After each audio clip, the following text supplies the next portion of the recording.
ይህ የተሰራው ሶላር ሰመርሲብል ፓምፕ ወራዲቾ ወረዳ ሲሆን የተገጠመው 2.2 ኪሎዋት ሰመርሲብል ፓምፕ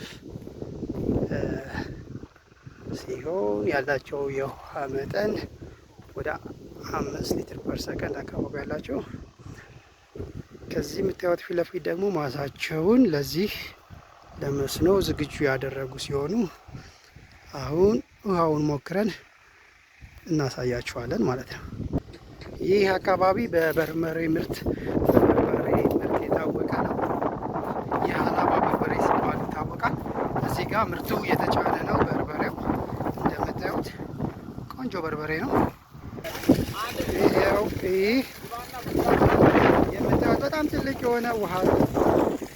እዚህ ለእርሻ ዝግጁ የሆኑት እንደዚህ ናቸው፣ ሬዲ ናቸው። ከዚህ በፊት በናፍጣ ነበር የሚጠቀሙ በዲዝል ሰመርሲብል ዲዝል ፓምፕ። ከርቀት ይታያችሁ እንደሆነ አላቅም፣ አሁን ተቀይሯል። ይህ ስራ